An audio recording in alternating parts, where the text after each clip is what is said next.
Hello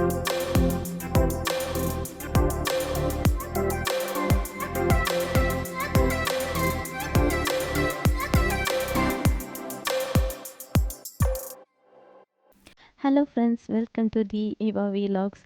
எல்லோரும் எப்படி இருக்கீங்க? நல்லா இருக்கீங்கன்னு நம்புகிறேன். இன்றைக்கி என்ன ரெசிபி பார்க்க போகிறோன்னா, பொன்னாங்கண்ணி கீரையில் தொக்கு மாதிரி செய்ய போகிறோம். ஸோ அதுக்கு வந்து ஒரு கடாயில் 2 டேபிள் ஸ்பூன் நெய் சேர்த்துக்கோங்க. அதுக்கப்புறம் 1 டேபிள் ஸ்பூன் வந்து நீங்கள் வந்து நல்லெண்ணெய் சேர்த்துக்கோங்க. ஸோ ரெண்டையுமே நீங்கள் ஒன்றா ஊற்றிடலாம். ஸோ அதுக்கப்புறம் அதில் ஒரு அரை டீஸ்பூன் கடுகு, அரை டீஸ்பூன் சீரகம், கொஞ்சோண்டு ஒரு 2 5 வெந்தயம் மாதிரி சேர்த்தா போதும். ஏன்னா வெந்தயம் ரொம்ப கசக்கும். ஸோ அதனால் அது மட்டும் சேர்த்தா போதும். அதுக்கப்புறம் நல்லா பொரிஞ்சதுக்கப்புறம் ஒரு கொத்து கருவேப்பிலை, தாராளமாக கருவேப்பிலையை ஆட் பண்ணுங்கள், ரொம்ப நல்லது உடம்புக்கு. ஸோ கருவேப்பிலை ஆட் பண்ணதுக்கப்புறம் ஒரு 2 வரமிளகாவை கிள்ளி போட்டு ஆட் பண்ணிடுங்க. அப்புறம்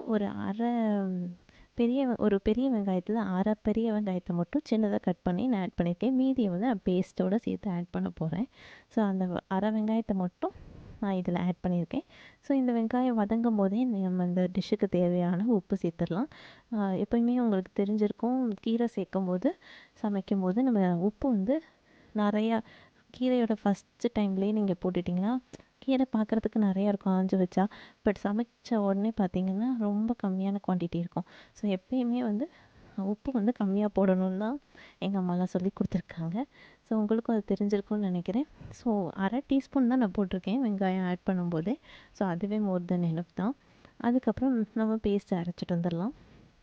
பேஸ்ட்டுக்கு தேவையானது என்னென்னா, ஒரு 8 சின்ன வெங்காயம், 8 பூண்டு பல் சேர்த்துக்கோங்க. அதோடு சேர்ந்து நான் ஒரு அரை வெங்காயம் அதில் போட்டிருக்கேன் பார்த்தீங்களா, அதில் இருக்க மீதி வெங்காயத்தை இதில் நம்ம ஆட் பண்ணிடலாம். ஸோ முழுசாக அப்படியே போடாமல் குட்டி குட்டியாக கட் பண்ணி போட்டுக்கோங்க. சில மிக்சர் கிரைண்டர் நல்லா வந்து அரைக்கும். சம்டைம்ஸ் வந்து நம்ம அப்படியே போட்டோன்னா அது வந்து மிக்ஸி பாலாக போயிடும். ஸோ அதனால் குட்டி குட்டியாக கட் பண்ணி போட்டுக்கோங்க. அதுக்கப்புறம் 1.5 டீஸ்பூன் வந்து தனி மிளகாத்தூள். ஸோ உங்கள்கிட்ட மிளகாத்தூள் மட்டும் தனியாக நீங்கள் மசால் தூள் போட்டுறாதீங்க, மிளகாத்தூள் மட்டும் போட்டால் போதும். 1.5 டீஸ்பூன் போட்டால் போதும். ஸோ இதை நல்லா வந்து கோர்ஸாக அரைக்காமல் நல்லா பேஸ்ட்டாக அரைச்சிருங்க. அதாவது திரியாக இல்லாமல் நல்ல பேஸ்ட் கன்சிஸ்டன்சிக்கு தண்ணி லைட்டாக ஆட் பண்ணி அரைச்சிட்டு வந்துடலாம். ஸோ இப்போ அரைச்ச விழுதை நம்ம இந்த வெங்காயத்தோடு ஆட் பண்ணி நல்லா மிக்ஸ் பண்ண போகிறோம். வெங்காயமும் அந்த பேஸ்ட்டும் நல்லா மிக்ஸ் ஆகி அந்த பச்சை வாசனை போகணும். அதுக்கு ஒரு 2 to 3 மினிட்ஸ் ஆகும். அவ்வளோதான், டக்குன்னு அந்த பச்சை வாசனை போயிடும்.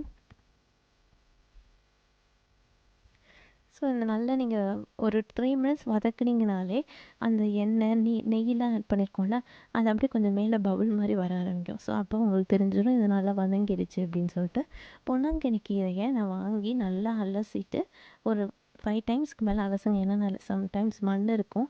ஸோ அதனால் நல்லா அலசிட்டு குட்டி குட்டியாக கொஞ்சம் ரஃப்பாக கட் பண்ணிக்கிட்டேன். அப்படியே போடாமல் ரஃப்பாக கட் பண்ணிவிட்டு நம்ம இந்த மசாலா ஆல்ரெடி சேர்த்து வச்சுருக்கோம்ல, அதில் ஆட் பண்ணிடுங்க.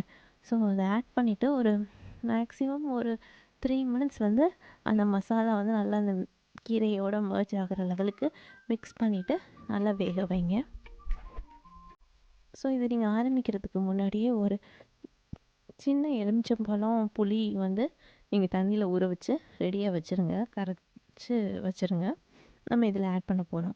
ஸோ ஃபஸ்ட்டு வந்து நம்மளுக்கு கீரை கொஞ்சம் ஹாஃப் குக் ஆகணும்.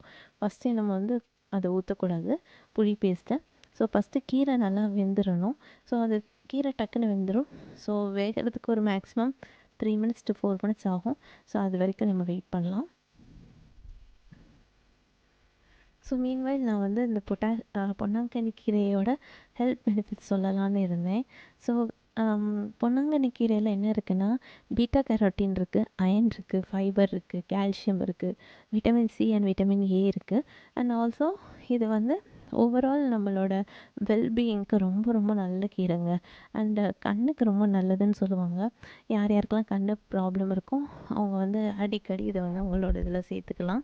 அண்ட் ஆல்சோ நம்மளுக்கு கேர்ள்ஸ்க்கு வந்து நல்ல ஹேரு மெயின்டைன் ஆகிறதுக்கு, ஸ்கின் மெயின்டைன் ஆகிறதுக்கு, ஸோ வீக்லி ட்வைஸாவது பொன்னாங்கண்ணி கீரை எடுத்துக்கிட்டிங்கன்னா அது அவ்வளோ நல்லது உடம்புக்கு.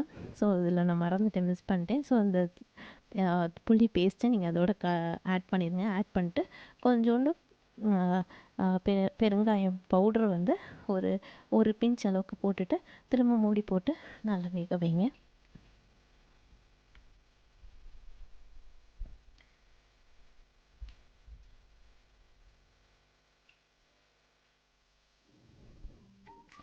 மேக்ஸிமம் ஒரு 5 மினிட்ஸ் கூட இருக்காதுங்க. நீங்கள் புளி தண்ணி பேஸ்ட் கலந்துட்டு அந்த புளி வாசனை போகிற லெவலுக்கு நீங்கள் நல்லா கிண்டிக்கிட்டே இருந்தீங்கனாலே டக்குன்னு தொக்கு கன்சிஸ்டன்சிக்கு வந்துடும்.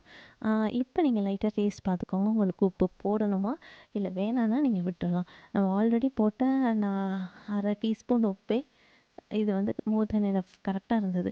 நான் எக்ஸ்ட்ராவாக அதுக்கப்புறம் நான் உப்பு ஆட் பண்ணல. ஸோ சம்டைம்ஸ் நம்ம வந்து ரைஸில் உப்பு சேர்க்கலைன்னா நீங்கள் ரைஸோட பிணைஞ்சு சாப்பிடும்போது கொஞ்சம் உப்பு கம்மியாக இருக்க மாதிரி இருக்கும். ஸோ நீங்கள் ரைஸில் வந்து உப்பு போட்டு நீங்கள் வேக வைக்கிறவங்களா இருந்தீங்கன்னா இதில் நீங்கள் கொஞ்சம் கம்மி பண்ணிக்கலாம். ஸோ உங்கள் வீட்டில் எப்படி நீங்கள் குக் பண்ணுவீங்களோ அதுக்கு தகுந்த மாதிரி உப்பு மட்டும் நீங்கள் பார்த்துக்கோங்க. ஸோ இப்போ பார்த்தீங்களா நல்லா ஒரு தொக்கு கன்சிஸ்டன்சிக்கு வந்துருச்சுல்ல. ஒரு 5 மினிட்ஸ் தான் நான் குக் பண்ணியிருப்பேன் மேக்ஸிமம் மூடி போட்டு. நல்லா ஒரு மாதிரி நல்ல ரைஸில் பிரட்டி சாப்பிட்ற லெவலுக்கு நல்லா தொக்கு மாதிரி வந்துடும். அதுக்கப்புறம் சூடான ரைஸ் போட்டுக்கோங்க. அதில் வந்து தொக்கு இந்த மெயினாக இந்த டிஷ்ஷுக்கு முட்டை வறுவல் சூப்பராக இருக்கும். அப்புறம் அப்பளம் இல்லை வடகம்லாம் இருந்ததுன்னா செம்மையாக இருக்கும். நான் எப்பயுமே எனக்கு வந்து மாங்காய் ஊறுகாய் இல்லைன்னா எனக்கு சாப்பாடு உள்ளே போகாது. ஸோ மாங்காய் ஊறுகாய் வச்சு இந்த சிம்பிள் அண்ட் ரொம்ப சிம்பிளுங்க. இது செய்கிறதுக்கு ரொம்ப நேரம் ஆகாது. நீங்கள் ஈஸியாக செஞ்சிடலாம். பட் இதில் ஹெல்த் பெனிஃபிட்ஸ் அவ்வளோ ஹெல்த் பெனிஃபிட்ஸ் இருக்குது. நம்ம சின்ன வெங்காயம் சேர்த்துருக்கோம், பூண்டு சேர்த்துருக்கோம், சீரகம் எல்லாமே சேர்த்துருக்கோம். ஸோ உடம்புக்கு ரொம்ப நல்லது. ஸோ ஓகே, தேங்க்யூ ஃபார் வாட்சிங். நெக்ஸ்ட் வீடியோவில் பார்க்கலாம். பாய்.